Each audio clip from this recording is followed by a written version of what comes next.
digital measures. So last time, okay, so last time we kind of talked about the general information section. And honestly, I just forgot now, what did we talk about last time? Did we do professional growth and development? You guys remember? Or did we do service? Or? We did teaching. We did teaching. Okay. Yeah, for Okay. sure. We did teaching a time before that, didn't we? Didn't we do? We've only done it once. We did like resume stuff the last time. Yeah. Okay. So that's the general information. Stuff I'm and the assuming. teaching. Okay. Yeah, I think teaching, we finished advising, directed distance learning, scheduled teaching, and everything under teaching. Okay. Yeah. We're done with all those. Okay. So then we may be able to do, we can probably actually do both the faculty development and service today. So the professional growth and development section is actually up here at the top under general information. So you'll click on faculty development activities attended. And of course, this is mine. So you won't have anything whenever you come in here. So don't be alarmed that there's nothing there, but you'll just select add a new item. And then, you know, like with everything else with digital measures, you kind of follow the prompts, but the activity type, and sometimes it's, you know, it's not exactly clear, maybe exactly what you would call it, whether it was a, you know, a webinar, well, that's pretty similar, but whether it's a workshop or a conference attended. But especially for the Potomac State stuff that we do, you know, so like the first, some of the activities we do right before the beginning of the semester, it really doesn't matter. No one's going to care if you put a workshop and we would have classified it as a conference or vice versa. As long as your information gets in there, that's the most important thing. But I'll just go through a couple of these different ones because the activity you pick, sometimes it will change your options. So we'll go with conference. And then again, the assignment area, again, for us, it should really just be in teaching. That's where our professional growth and development should target. And then again, you would just fill in the title, whatever the conference was called, who sponsored it. So if it is a Potomac State, something we put on, you know, you would just put in Potomac State College, or, you know, if you're doing something through one of the organizations that you're associated with or something, that goes there. Again, city, state, country, web address, if appropriate. It's, you know, if they don't really have a web address that goes along with the conference, you don't have to include anything in there. You probably aren't getting credit hours for it, but then you should add in the approximate number of hours that you spent, you know, if it was a couple hours or if it was a 3-day conference, once we're finally able to go to conferences again, you know, then you were there 6 hours each day, you know, you can indicate that there. And then most likely this would not be applied, but if you would happen to be on a sabbatical and doing one or something for the profession, but most likely that will be unpicked or unselected. And then a brief description of how the development activity relates to the assignment. This is one of the important ones that you need to be, you know, pretty descriptive. Definitely don't write a novel or anything. But for every activity that you do, you need to relate it back to teaching and what essentially you got out of the activity.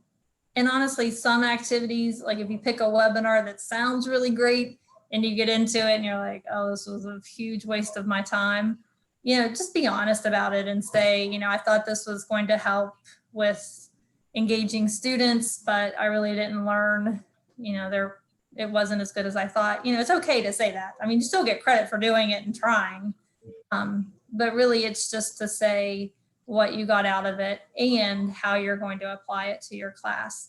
You know, and you may not be able to do it right now in this semester, but you can say, you know, so next semester I plan to, you know, add an assignment on this, or I plan to blah, blah, blah, you know, fill in the blank. But again, you would want to be pretty descriptive here about things that you learned and things that you will apply to your class, unless unfortunately it wasn't very good and you didn't get a whole lot out of it. And then you just say that. Now the start and the end dates, if it's just again, something on our campus or something, it was just a 1-day event, the start date and end date would be the same.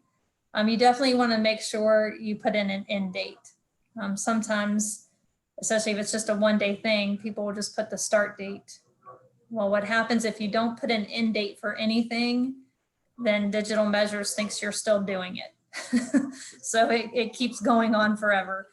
So you need to be sure to include a start and an end date. So again, if it's a 1 hour or 1-day thing, you just put the same date for both start and end. If it's a 3-day conference, first day of the conference, the last day of the conference. And then of course, supporting documentation you would include. And again, this can be a variety of different things. It can be like the agenda for the conference, or like your registration for the conference, an email, so definitely at least one thing just showing that you were actually registered for the event. But then also if there's something else, like maybe a list of all the different, again, if it's more like a 3-day conference, kind of highlighting which things you went to, or something like that. So again, with these activities, the big things, provide some type of a documentation that you were actually there, and then provide the description of what you learned and how you'll apply it. Let me just see if we change. I'm not sure how much it changes depending on what you pick. Yeah, so not really. So it doesn't really matter what you call it, whether it's a webinar or a conference, it's going to be all the same information that's on there. If I started taking an online course through WVU, it was like for student engagement, but then I didn't have enough time, so I never finished it. Should I put that on there or just leave it? How much did you do? Probably less than half. Okay. I mean, I can find other things. Did you get something out? I mean, did you learn? Maybe a little bit, but it was Yeah. kind of obvious stuff too. So that's partly why I didn't think it was Completed. Yeah. No, I get it. It's a good question. I guess this is my personal opinion. If you have you feel like there are enough other things in this section, I probably wouldn't include it just because it wouldn't be worth your time to put everything in there. Yeah. But if you feel like maybe this area you don't have a whole lot to put in, then I would include it. Okay. And then just explain, I completed 3 weeks of this, I did these activities, but as I continued through it, it just wasn't worth the time and effort, and I wanted to concentrate on other things. You're certainly not going to be penalized for not completing something. Okay. So I don't want you to think that. Again, just personally, I wouldn't, if you don't really need it, I probably wouldn't add it just because I wouldn't take the time of putting my documentation and everything in it. Yeah. But again, you certainly wouldn't be penalized for not completing it. That makes sense. Mhm. All right, so any other, and then this is really it for professional growth and development. You just, would save and add another one, or just save it. And then just put in, again, all the different, and again, here, especially now, since we can't really travel, again, make sure to, like even this that we're doing where we're meeting regularly, this is professional growth and development for sure. So again, you can use this. And again, not everything's going to have a clear title. This doesn't have a title to it. So just, call it whatever you want to, and you can put in a couple of, of the emails or the Zoom meetings or something, but for documentation, but certainly include this kind of stuff. Again, the activities we did at the beginning of the semester, if you do any webinars or things like that, include those, or some of the stuff that the Teaching and Learning Commons, I know they have a few different things. So all those are good ideas and good things to put in.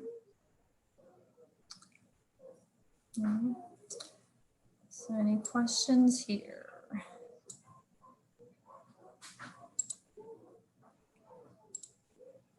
All right.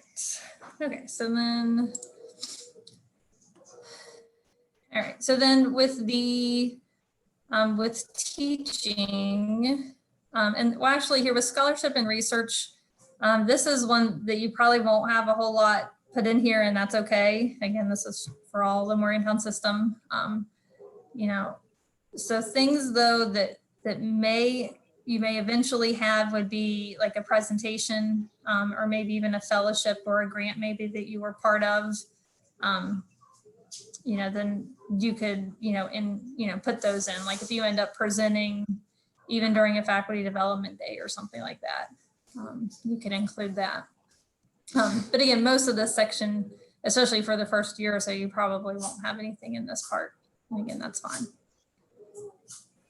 So then service, and this is set up a little bit differently than how we really look at service. So we have the 4 areas of service, like your service to your community. So that's going to be your public service and community engagement. Then you have like the essentially recruitment. So retaining and recruitment. So that one's over here. That's one of the categories. Then there's service to the college. So like all the different committees that you may be on. And then the last, and that's here in the University College School Unit Division. And then there's also service to your division besides teaching. And that would also go in the same section. So you wouldn't, you're not going to have any faculty mentorship, at least for a while. And so, until later, and we start hiring other people in your departments. And then for professional, this would be any memberships. And Roshan, I have not forgot about you. Yes. I had to Ask you in my I had to get approval to make sure that budgets were still okay and that we could actually put in some memberships and everything, but I did finally get that. So we can meet sometime next week and get that set up. All right, sounds good. But that's where that would go. All right, so I'm just going to go through them in order of how they're listed here.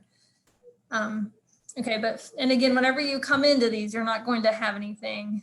These are only here because of things that I've done. So again, you would just click add, and then again, your service type. So is it a service to the entire university, just to kind of our college? And again, for us, college and school is the same thing. But I would say, so this is more for division, like if it's just something you were doing within the STEM division. So for example, if you were the secretary for the division, that would be a division service. And then the health science center, that would not apply to us. So again, this would be division. Most of the stuff that you're doing would be for the college. University would be more there are some different committees at the university level. So then that would apply there. But if we pick college, so again, name the committee, organization, or event. So that's very broad. So again, this is where you would list though all the committees that you're on.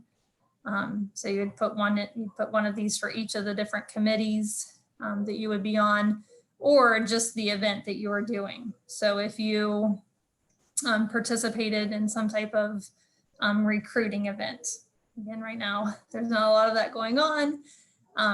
But if typically we have these Discover PSC days where students are on campus and they meet with faculty. So you would include that here for the college. And then your position and role, and there are lots of different things. Again, sometimes it's not exactly clear what you should put for that, as long as it's something that's reasonably makes sense. You're a committee member, most likely. You'd have to be the chairperson. Again, you're a guest speaker somewhere. Again, there are lots of options here. Just pick one that you feel like goes the best with it. Again, your approximate hours that you spent, doing that. You don't have to fill all these in. I typically don't include these like elected or appointed, compensated or pro bono. I usually just leave those blank and don't put anything in. for those. And then for responsibilities, just kind of as it implies, so if you're part of a committee, what was the, what's the duty of that committee? And then a brief description of your accomplishments. And unfortunately, depending on which committees you guys are on, you may not even have met, this semester, depending on what business needs to be taken care of. So still include that you're a member of that committee, but then just under the key accomplishments, just state, so far this committee has not had business to attend to, so we have not met. That's not your fault. You're not penalized for it. It just is what it is. And then again, your supporting documentation. So the PDF file that lists all the committees and the members for each committee, that's really the best thing to use for your documentation. But then if you have met, you can include like an email of the meeting agenda or meeting information, just showing that you've been active in the committee. So any questions about this one? Again, this is mainly just committees.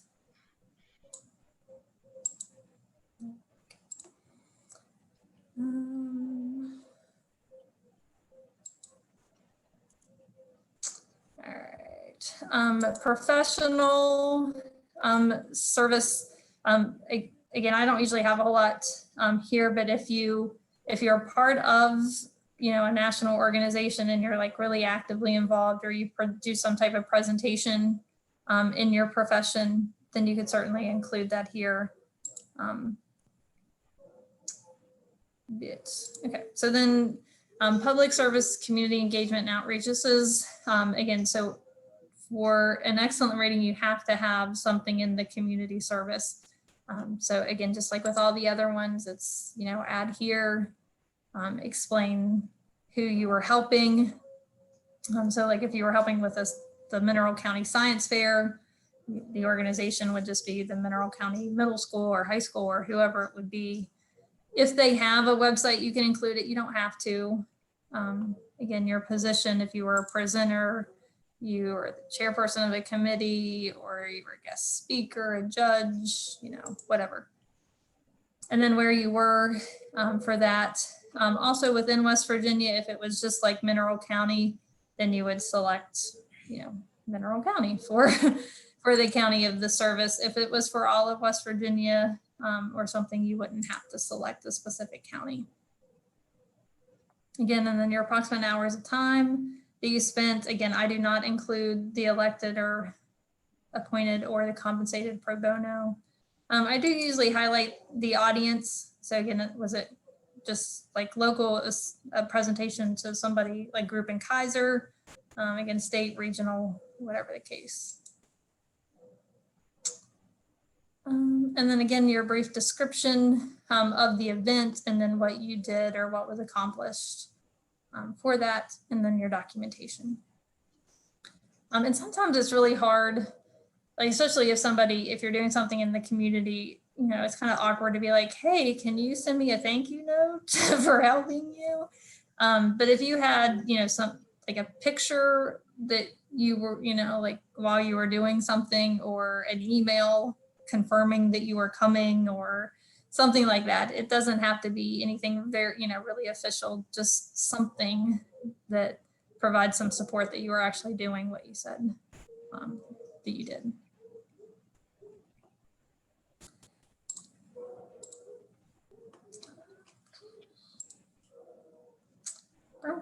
Okay, so then recruitment and retention. So as it implies, these would be things that would be helping with retention, but also, of course, recruitment, which is harder now.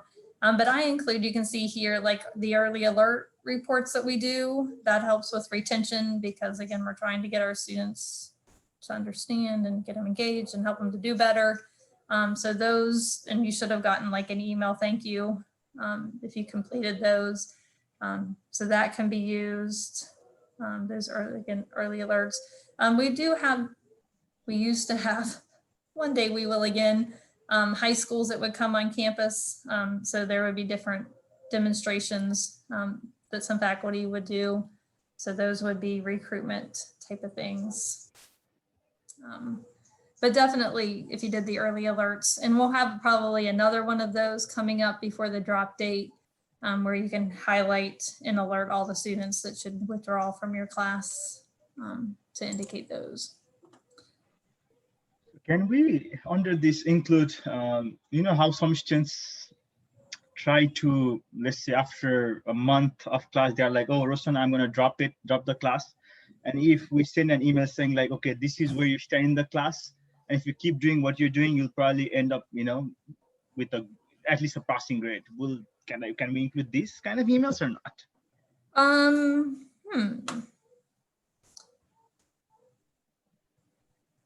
Yeah, I would think so. I would probably, for that, instead of, depending on how many you have, I would just kind of summarize that under the key accomplishments, just maybe list how many. You know, I reached out to 10, you know, students about their possibility of or whatever, kind of summarizing that. And then just say, you know, 2 of those, an example of 2 of those is attached. You wouldn't have to include documentation for all 10. You know, you don't have to put all 10 emails, but if you put a couple, just to give and that's mainly to give the reviewer an idea of what exactly, you know, you were doing.